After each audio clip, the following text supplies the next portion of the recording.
Welcome to this episode of Next Slide Please, a podcast where we try our very best to help non-designers up their presentation game and help designers to hate PowerPoint slightly less.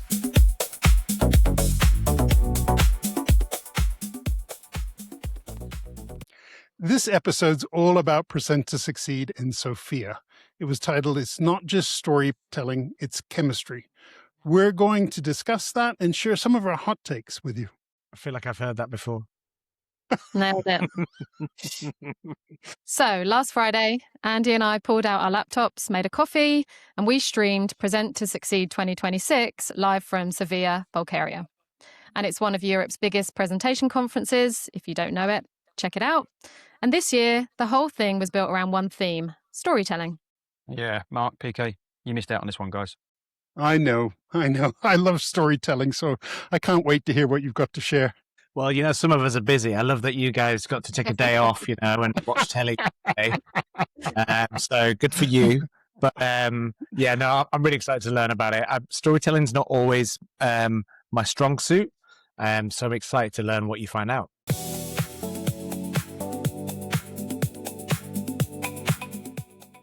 So the theme was storytelling, and I thought, great, that's our kind of day, especially PK, who I know loves building stories.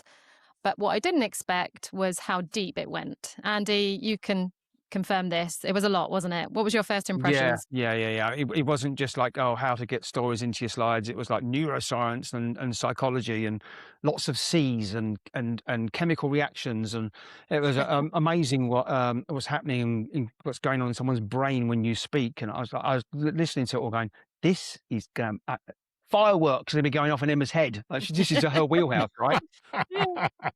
It was. And it was, I was so excited. I didn't make hardly any notes, but luckily Andy did, and we've had a bit of a catch up about it. But one thing I would say is there's something that ran through every session. So as Andy said, there was lots of different speakers, lots of different topics. We had neuroscience, data visualization. We had some topics on public speaking anxiety, AI, information overload, which seems quite a varied agenda. But one single thing, they ended up in one single place at the end, which was story isn't decoration. It's literally how your brain works. It's interesting that you mentioned that, because we talk about storytelling a lot in the context of craft and structure and narrative, like, how to be more engaging with our slides and stuff.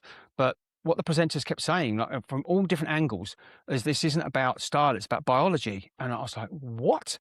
And it's like the brain doesn't process information and then feel something. It feels first, and our brains are like hardwired to process story. It's how we make sense of everything. And I was just like, mind blown. That's crazy. We hear loads about storytelling, but I've never heard it talked about in that way before. Yeah, I love this idea of it being all about chemistry. We talk about engaging the audience, how they feel is what really matters. Getting to the heart of it, getting into the psychology of it. That sounds like it went really deep. Yeah, definitely. And, human behavior, guys know psychology first, design second for me. So this was something that I really, really locked into. And it's about why, some stories move us and some we're completely unmoved by. And why is that? And I think the sessions didn't necessarily cover this as one thing, but I've kind of pulled out my 3 takeaways, I suppose, from the conference, and I've kind of arranged them in themes, which are all kind of psychology-led, and as Andy said, the sort of science behind it, which should help our designers who are listening and our non-designers, how they think about every presentation that you'll build and give from now.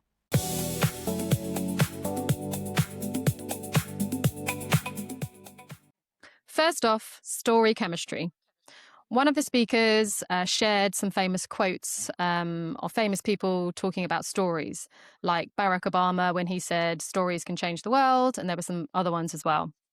I was sitting there, I was thinking, that's really great, it's really inspirational, but it's not just a metaphor. So neuroscientists can actually see stories changing your brain in real time.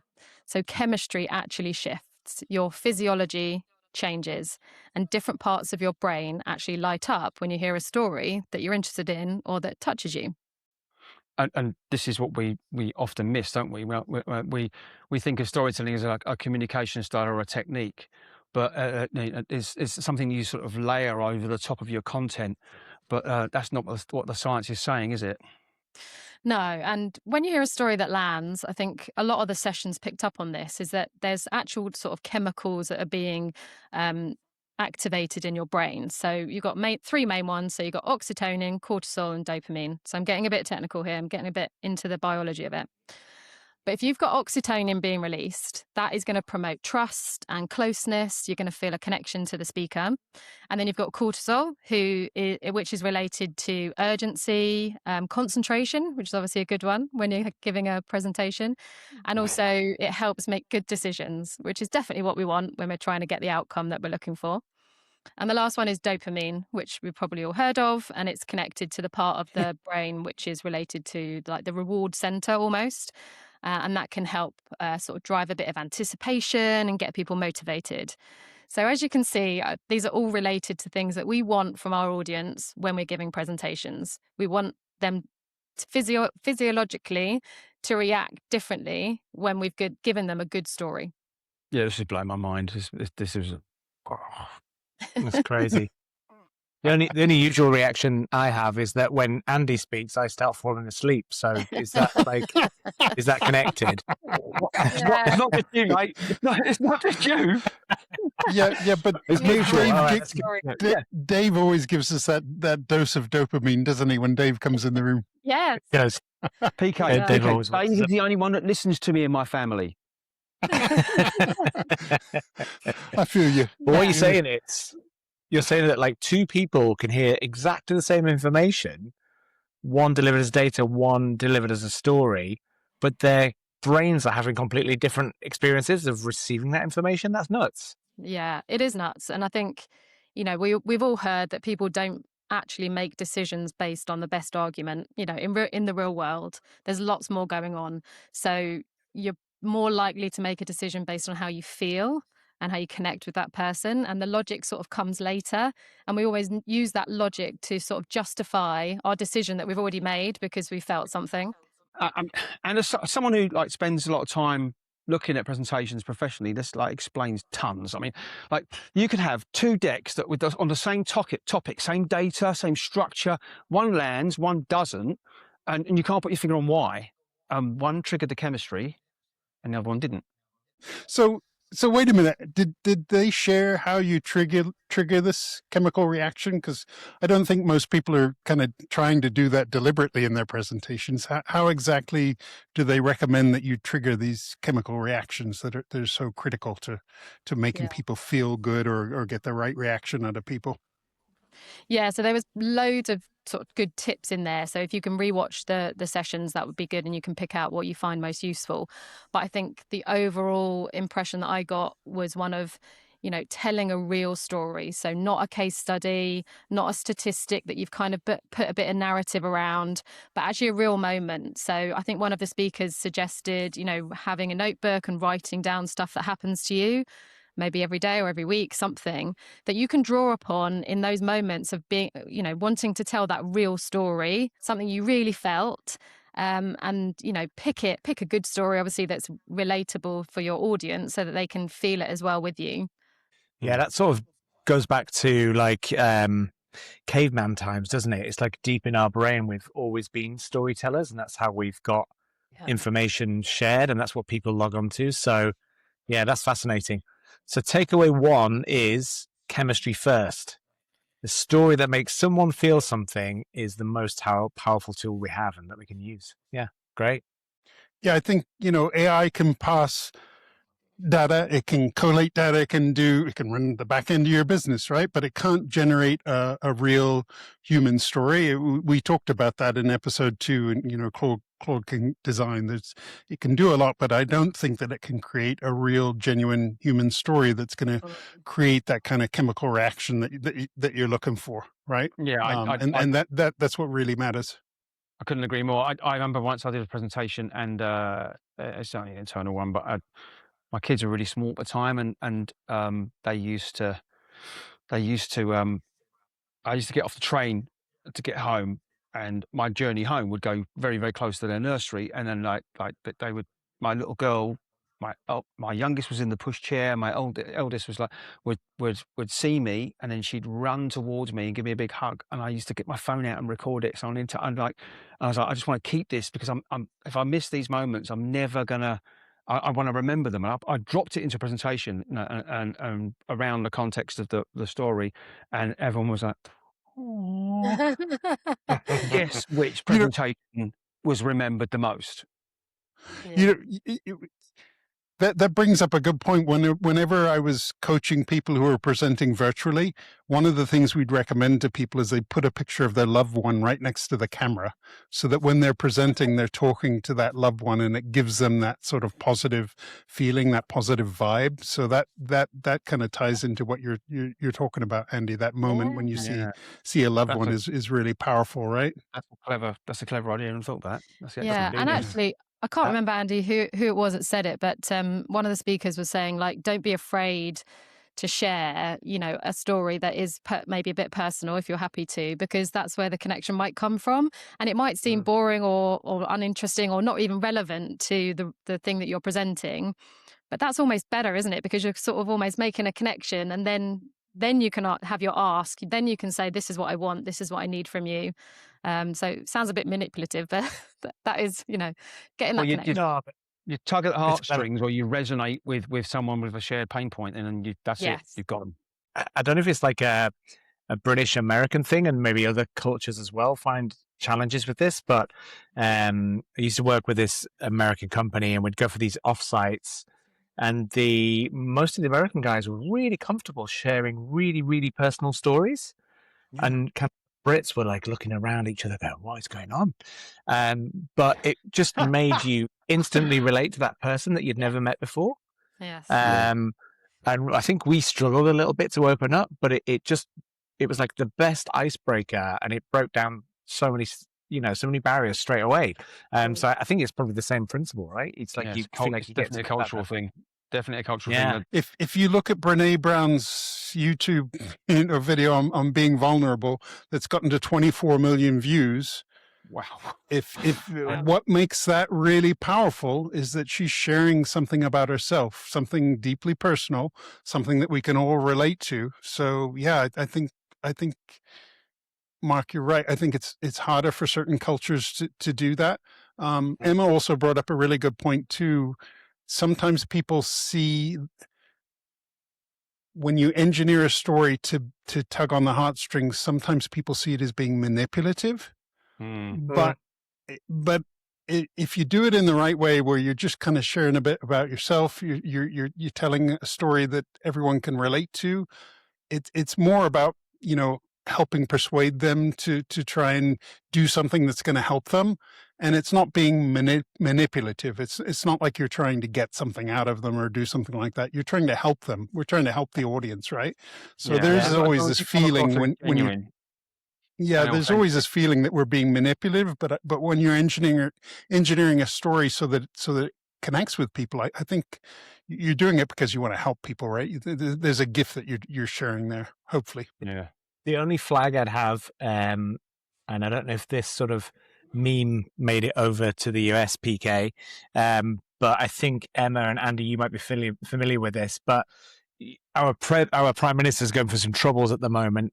But over the last couple of years of his premiership, there's this sort of almost meme that he keeps talking about his dad being a toolmaker. And it's like he said it so many times that people are just like, oh my gosh, here he goes again. So I think, it's not really, it doesn't work in this area because you're probably only going to present to people one time. But it's something to maybe think about, to maybe have a few different stories in your locker, rather than kind of sharing the same one. If you're like working for a company, you can't kind of be going about your dad being a toolmaker every time. It might not land. It's true. It's true. Yeah, you might come across as a tool.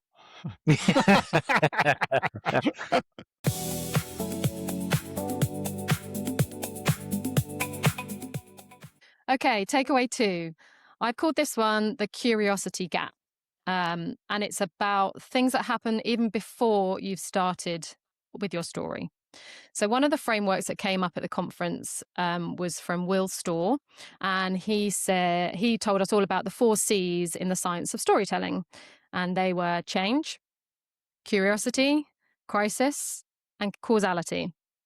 And his session was all about how you can structure your narrative using these 4 C's. And, it's pretty obvious. All 4 of them are pretty useful. But when Andy and I were catching up, I think 2 of them stood out for us. Yeah, definitely. I mean, there were lots of C's in this, wasn't there? All the presenters had lots of C's. Everyone had a C framework. There were C's. I think one of them had about 8. It was ridiculous. Yeah. But like the change in causality, we get those, right? I mean, we've come across those before. But it was the curiosity and the crisis that they're the ones that really make you lean in. And I think so. In business terms, like the crisis, right? You can think of that as like a shared pain point. We're struggling to get that right. And if you come in with your presentation and you can get a chance to be the hero, solve the problem and save the day, that's like killer. Curiosity, on the other hand, because your brain just won't let go, you have to know where the story ends. Like, think Life of Brian when he doesn't finish the story and he becomes the Messiah. Yeah, I mean, I think if you can engineer that crisis, if that crisis is something that people can relate to, it's a hurdle, a roadblock that they face in their business or in their job, regularly, then that really can cement that connection with your story and what you're trying to tell them. And I think it's important to have those moments in there where you're building curiosity, you're creating a crisis that everyone can relate to. Then like, oh yeah, I've been in that situation before.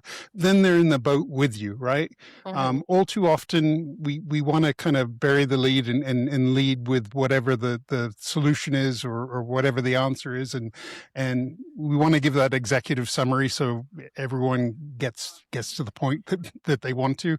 But if you can build that up and create moments that people can relate to, and then get them to that point where you then deliver that and you send them off on their way to do it, then I think that's so much more powerful to think of it that way. And breaking it up into those C's is really important. Mm.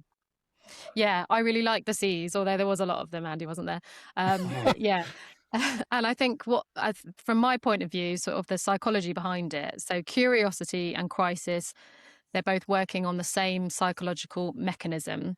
And we would probably call that the information gap. So I've called it this section, the curiosity gap, but it's really called the information gap. So the theory is, and it's from a psychologist called George Lowenstein, curiosity is like a biological itch. Which doesn't sound very nice, does it? But it's actually triggered. So if you become aware of something that you don't know, you can't rest until you find out what that thing is. And I think I've definitely been there, a bit of FOMO, what's going on? What do I not know? What does everybody else know in the room? Am I missing out? And it's not just motivation, it's sort of going beyond that and being a bit of a compulsion to sort of find out, or what is it that I need to know? What is the thing this person's talking about? Yeah, it becomes obsessive, doesn't it? I was trying to get like 2 apps to connect the other day, and I've done it before. I've had this before. I made it work. Why? I could not leave it alone. And to that moment, you've click on one little button, and you go, "It was that all along. Damn it! Just wasted 4 hours of my life." So, yeah. I mean, I actually need to refer to my notes on this one because we wrote some stuff down, didn't we? There were actually 4 specific ways you can trigger that curiosity. Like one was imposing a question, events without an ending. That's what like you were saying, and my stupid apps that wouldn't connect. Violating an expectation, like saying something that makes someone else think, "Hang on a minute, that's not right," or letting people know that someone else has information that they don't have yet. That's your FOMO thing.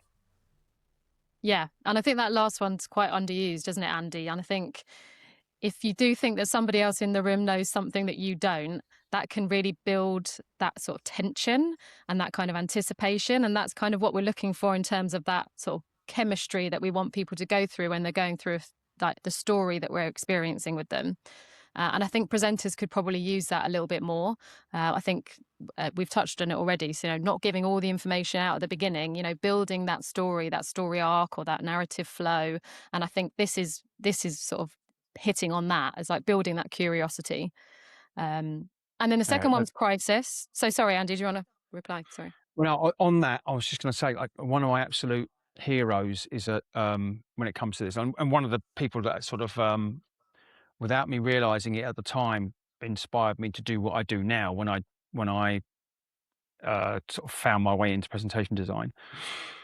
His name's Andy Bounds, and one of the workshops that he did with that when I was in the creative agencies, he had this genius. He had this what he refers to as a grand old Duke of York slide. And about midway through your presentation, you have he just had the statement on the screen in just white out of a like dark blue background, the grand old Duke of York. And he got to the end of a section in the presentation, and he went, "Did anyone notice the nursery rhyme?" And we went, "Yeah." And he said, "I didn't mention the nursery rhyme once. You have that on the screen, and that it won't say the grand old Duke of York. It will have some like killer statement or real insight or stat that is really, really like really impactful in whatever way to the audience, but you didn't mention it. When you come to say, I'll take questions now, what do you think the first question is going to be? Can someone talk to me about the grand old Duke of York slide, please?" And he's like, "Yeah, I'm glad you asked that." And you've got this canned answer that's absolutely killer, that absolutely solves that problem, fixes that pain point, and makes them go, "Oh, I'd like to know more about that." Bang! I'm just like, and they've I just been sat thinking there going, about it all that time, waiting to ask the question. Yeah, totally. And I sat there going, that is, I call him annoyingly brilliant, because you go, that's completely and utterly obvious. Only now you've said it. But I would never have thought of doing that myself. It's like, absolute genius. Sorry, Emma, carry on. that's fine. I was just going to move on to the second one that we quite liked, which was crisis. And I was going to sort of look at the psychology behind that. So it's kind of doing the same thing, but from a different angle. So if you're picking up on a crisis, I think PK mentioned it as well, a sort of pain point or something that somebody's regularly going through, you can create that sort of sense of urgency. There's kind of high stakes, and it makes your brain lock in because it's something that really matters to you. It's something that you really want to solve or that you really want to find a solution for. And that's where that kind of psychology behind the crisis number C comes in. Yeah, there's a tension there between, giving away everything in the first 30 seconds and building that story, right? Yeah, definitely. Yeah, you don't want to give everything away at the beginning. You want to build that sort of tension. And I think another thing that came up, one of the speakers recommended one of his books. It's Daniel Kahneman, and he layers in the systems that we have in our brain. So I love Kahneman. Yeah, so he describes two systems. Yeah, Pico knows this one. So system 2, which is the kind of slow, logical, really deliberate. And this is what most presenters will probably build for. It seems pretty obvious. I need to provide the data. I've got to have a structured argument and a logical flow to my slides. They all sound really, really sensible. But system 1 is actually really fast, it's really emotional, and it's something that happens automatic in our brains. And that's what actually grabs our attention. So system 1 is going to decide whether you're worth listening to. And then system 2 is going to kick in afterwards. And then that's going to be the sort of logical side of it. So I think it's sort of layering up all these sort of different things that are happening in our brain. So we need to structure our story about what people don't know yet, not what you want to tell them, but what they're going to want to find out. So it's kind of like, it's an awful way of putting it, but it's kind of like make them itch and then build that suspense. Yeah. Build that suspense, right? Yeah.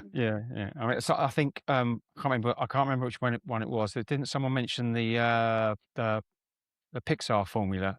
Yes. How it's in every Pixar movie. Like I was scribbling notes down. I was scribbling notes down furiously. I'm not sure I got them all, which is obviously a reason to go back and go back and look at the recordings. But it was something on the lines of like, once upon a time, then there's a challenge, and until one day, and then because of that, until finally, and then there's the moral of the story. And yeah, I thought that was. I'm definitely gonna have to go back in and I'm not sure I've got all those, but I think go back in and watch those again because it was really intriguing. It's that episodic approach is what it is. Yeah, you bit one bit builds onto the next. Yeah. Okay, so practical tip for that one is, well, this is my practical tip, is so the next time you're sitting down to build a presentation, write your opening slide last. So you want to maybe ask right at the beginning, what's the one thing my audience doesn't know, but they really, really want to find out? And that's your kind of gap that you're creating that then you're going to fill with your story that you're telling them.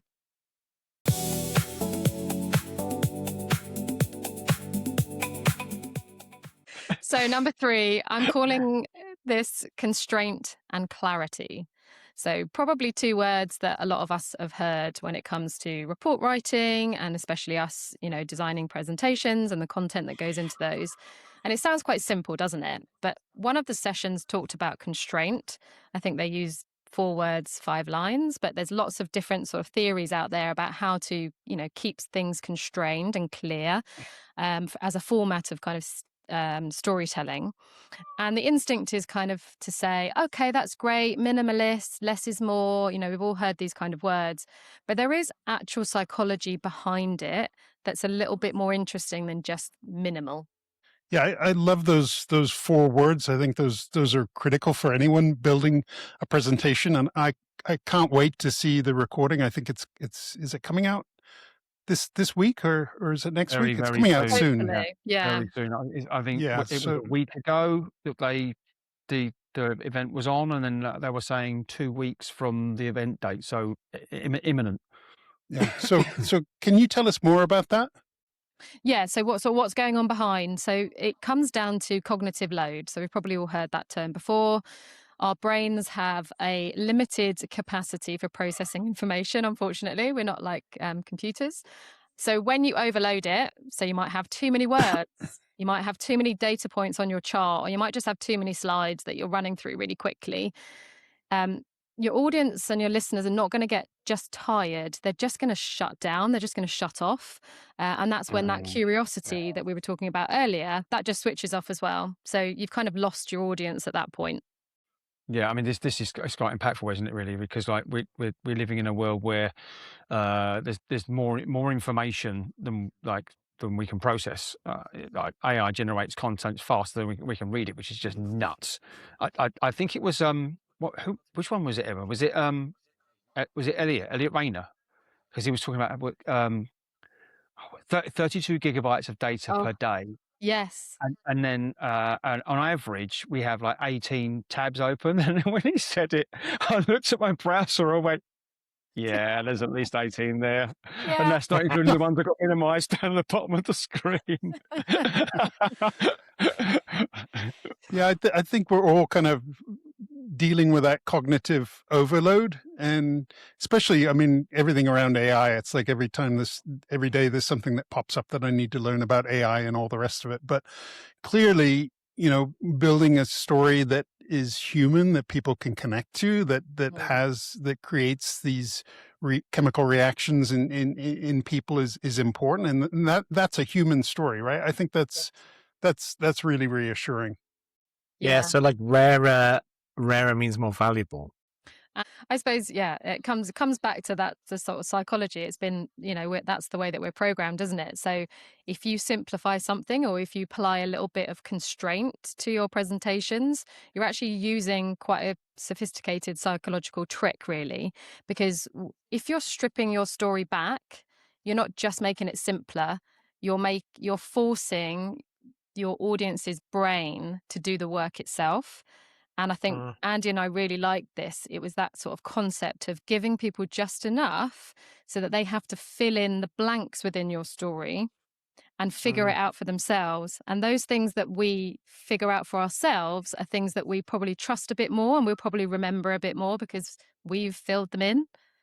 Can I jump in there? Sorry, Andy. I think that's really I think that's really important when we're building presentations. If we think about building moments rather than building slides, I like That's that. really the goal. And those moments are going to create the kind of reactions in people that we want. And that's how you get the clarity. It's not by reducing the number of slides, but it's by thinking about how you're building those moments, how you're engineering those moments. And you only need a few moments. I mean, Guy Kawasaki, the famous venture capitalist, said that a lot of pitches for multi-million-dollar projects failed because people said too much. It doesn't take that much. So if you're focusing on those moments and creating the reactions that you want out of people, you're going to be able to win that pitch or get the decision that you need, etc. Yeah. I love that. Yeah, it's quite counterintuitive. So, like many people, many of us make the same mistakes. We've all done it. You think more slides or more information means more credibility, but in actual fact, you're robbing the people a chance of like connecting those dots themselves, and then they feel like they own it, and they feel like they've come to the conclusion themselves, as opposed to you like force feeding it and ramming it down their throat. Yeah, definitely. And I think my take on it is sort of trusting that gap. And I love that, PK, of like having moments within your presentations. And I think it isn't about a number. You don't have to say, oh, you can only have so many slides. It is about building those moments and building those gaps that people can fill in. And I think another session which Andy and I really liked as part of the conference was from Nolan Hames. And he said almost the same thing, but from a different angle, because he was talking about data visualization and stories behind your data and how to visualize that. And he said, it's not a better chart because it's pretty because it's a better chart. So, using the information you need, but giving everybody just enough so that they can connect those dots, Andy, and kind of come to their own conclusion about what the data is telling them. That line's so good. I love that. We're all sat in a presentation, right? And we're staring at this beautiful infographic with absolutely no clue of what we're supposed to take from it. It's like beautiful and useful. Yeah. It's like, I don't know if that was, can't remember if that was something he said or it was a quote from someone else, but he had it massive on the screen, and it was. I mean, we usually hear Nolan speak on the presentation podcast, don't we? And that's obviously like great, but seeing him live, it just took it to another level. I was so impressed. When we go back to the recordings, his will be the first I watch. It was like cut above. So happy. I mean, example, right? I had no idea Florence Nightingale invented the rose chart. Not that I don't often think about who invents charts. But obviously he's brought it to onto his deck, and he's going back to what, 18 something or other, and she didn't collect the data. The data already existed. All she did was like bring it into a situation where it was easier to consume the data. And the most important thing, like on this, was that it was the outcome. So the story was in the chart, but the outcome was she got the British government to totally reform military healthcare from a chart, which is like mind blowing. I was like, wow, he rocked it for me on that. Yeah, he smashed it. Yeah, absolutely, yeah. Yeah, nobody remembers the data. They all remember the chart, right? That's the whole point. Oh, there's so many things. There's so many things he brought in. Like I could rattle on all day. The McKinsey rule, right? The was like tell the reader what the chart means, like top left, before they even try to decode it themselves, because you're actually giving them a context to work to. And the mistake is to do the opposite. Like, don't build the chart and then leave the audience to figure it out themselves. Like a visualization will fail if the decoding fails. And then, of course, like, what was the thing he did about the tube map being wrong to be right? Yeah, that was just awesome. Yeah, the tube map's such a great example. I love the flipping tube map because it's like geographically wrong on purpose. Like, it's thrown away like accuracy in favor of like, what is the one thing you actually need to get from this? You need to get from A to B. Where's the next stop? What lines are connected? It doesn't matter where you are or what's nearby, right? So it's kind of going back to that constraint you were talking about before, Emma, is that minimalism, but a psychological minimalism, not minimalism for minimalism for minimalism's sake. Absolutely. Yeah.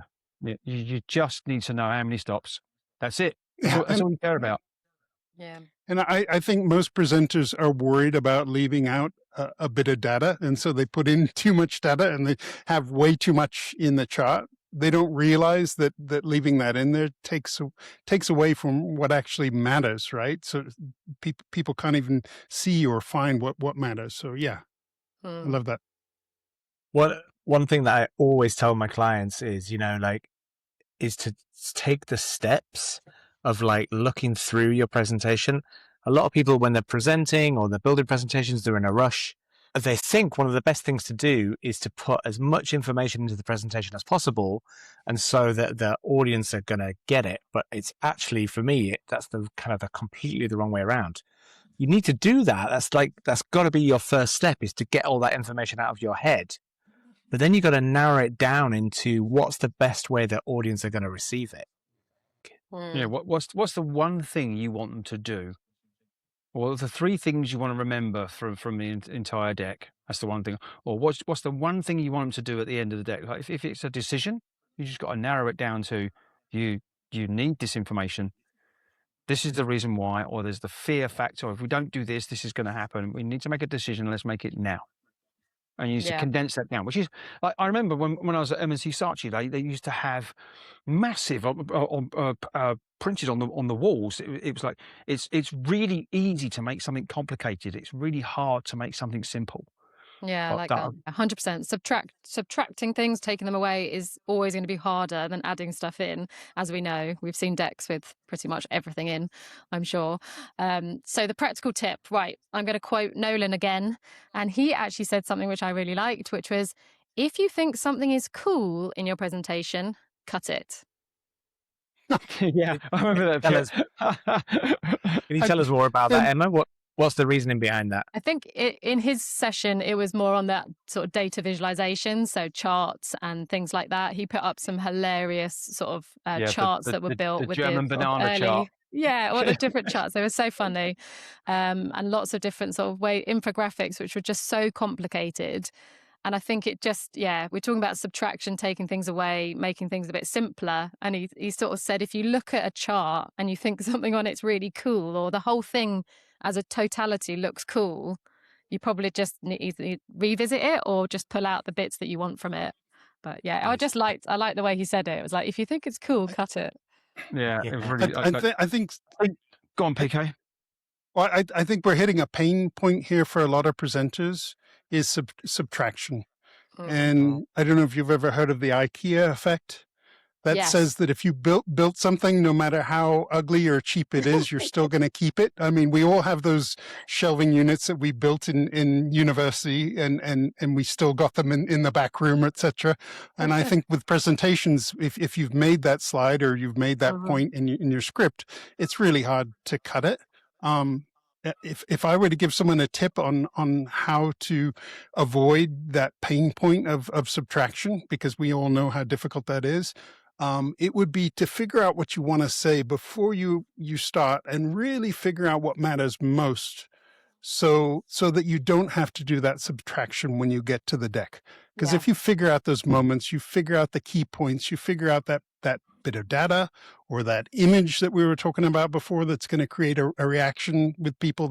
They'll imagine themselves sitting at that table arguing for something, and you put that picture in at that key point.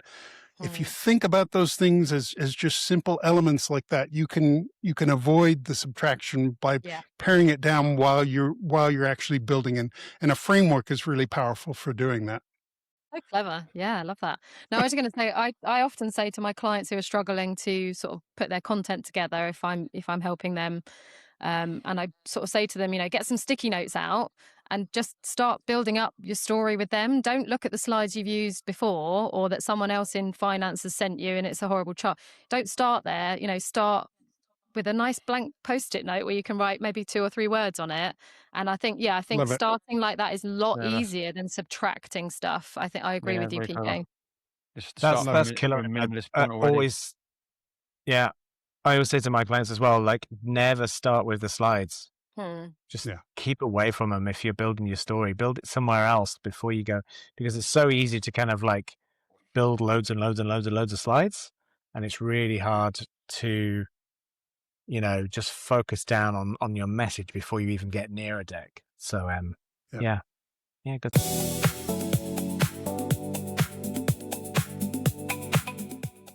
Okay, so I hope everybody enjoyed those takeaways. But before we wrap up, I know when Andy and I talked, there was a few other highlights from the day that we thought were a little bit too good to leave in Sofia. So, Andy, did you have any? Elliot with the 32 gigabytes of data, or his whole section, and then what else did he mention? Like 71% of images are AI generated. He had some absolute bombs in there that were just like, what? Yeah. Then there's the Scandinavian women at the end. They did the last one, didn't they? And they were doing a bit on presentation anxiety. That was really helpful to I imagine a lot of people, because they were talking about how we've not got one voice in our head, but there's a committee going on, and there's four. What was it? I need to revert. Do you want me to read them out? I think I can remember them. Oh yeah, it's there in the script. The imposter, the pleaser, the survivor, and what was the last one? The judge. Yeah. I like the judge. So, yeah. So which one shows up for you, Andy? Honestly, at any given point, any one of them, pesky blighters. Depending on the room, I guess. I think most people will recognize themselves in one of them, though. I think I am probably the pleaser, watching the room the whole time, looking for signals that it's landing, seeing if I can, vary my output to make it land better. Yeah, they were these women were actresses, so they played the parts out really well, and they did really well on the sort of role playing of that. It's fantastic.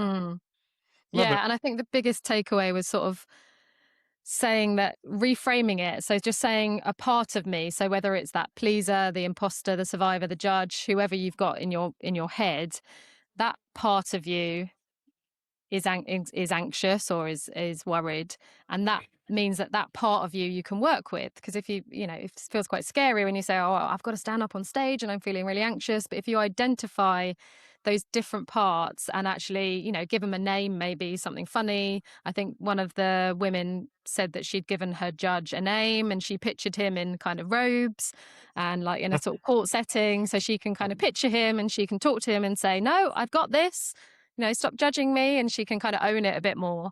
So I quite like that. Cool. I think that's great advice, because you can't just tell someone to be confident. I mean, that's terrible advice. So if you have these roles in mind, you can figure out which one's running the show, and hopefully then be able to step right back in, right? No, that's great advice, PK. It's like when people say to people, "Don't worry," right? It's just not helpful at all. It's like, yeah. Anyway, I'm a bit jealous of that you got to see Present to Succeed again. I loved it last year when we went in person, Andy. It was so good. It was the energy, the networking, meeting other people, corridor conversations that just end up being like mini sessions, chatting to people. How did you find it joining just online? Was there like a difference to last year? In person was great. I mean, the networking, the cocktails afterwards are way worth it. We met some great contacts that we're still in contact with today, right? I mean, but for pure content, online works. There were some great nuggets in there, and I was furiously writing down notes and screen grabbing things, and in the same way that people were holding up their phones and taking pictures. So, yeah, I mean, there's. I wished I was there when I was watching it, but I still got some killer information, without doubt. Cool. I'm really looking forward to seeing the recordings. I think they should. I mean, we already said before, I think they're going to be dropping any day soon. And for anyone listening, we should put the link to those recordings down in the show notes, so you can find the link right down in there. Right. Let's add that to our to-do list, shall we? Yeah. Just a question: Can you just buy access to the online recordings if you didn't get original tickets? I think so. Yeah. I think so. Cool. and you can buy access to both Sofia and for London, I think in advance of London, being put on in November, because I purchased online for both. Okay, so I hope you enjoyed this episode. If you were at Present to Succeed in person or online, we want to hear from you.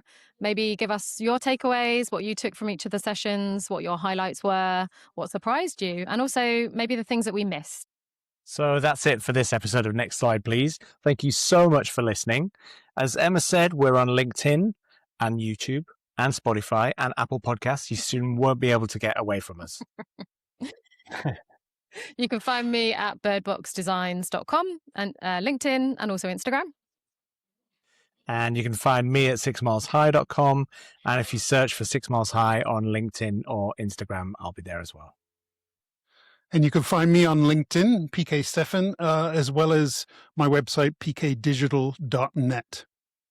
And you can find me on LinkedIn too, and at andybundock.com. We would love to hear from you. We're a friendly bunch most of the time. And anything you don't like, just tell us. Anything you do like, please tell everyone else. See you on the next episode of Next Slide, Please.